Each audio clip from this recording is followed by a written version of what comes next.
Alright, hello my wonderful students. This is part 4 of Foldable number 1.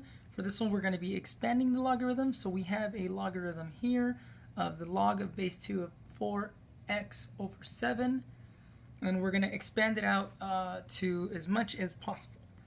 So the first thing we're going to do is we're going to do the quotient property, and we're going to spread out our quotient here. So we have our, started in blue, we have our log of 2 to the 4x minus our log of 2 to the 7, and we just expanded this out here. Most of you think, oh wow, we're awesome, we're done, so awesome. But no, we're not done, because this one we have our 4 times the x, so we can use our product property to simplify this even further. And this ends up being, we'll do this one in green, this ends up being log base 2 of 4 plus log base 2 of x, and then we're going to go ahead and drop in our log base 2 of 7.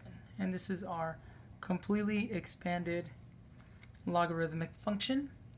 All right, the next one is a little bit more, because it also has a square, so we're going to have to use the power, the quotient property, and then we're going to actually kind of be able to simplify this a little bit. All right, so we're going to go ahead and get started. Once again, we're going to do our quotient property first. So we're going to go ahead and start in blue again. So we're going to have our log of base 9 to the x to the 4th.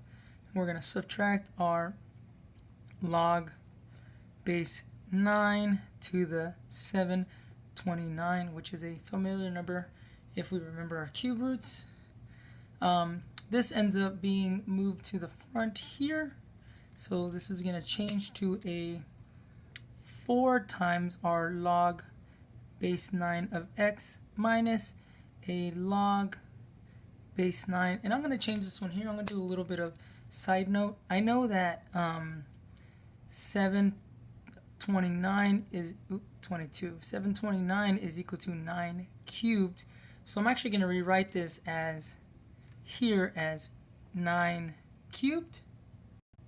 And just like we were saying before, whenever you have something like this, I'm going to continue the side note here, but I'm going to do this part in blue. Whenever you have this, you can use the power property again to move it out in front. So we have 3 times the log of base 9 of 9, which we already know. Remember, we said this before. This is 1. So this is being 3 times 1, so this ends up just being 3. So the final answer here ends up being 4 times the log of 9 base 9 of x minus 3.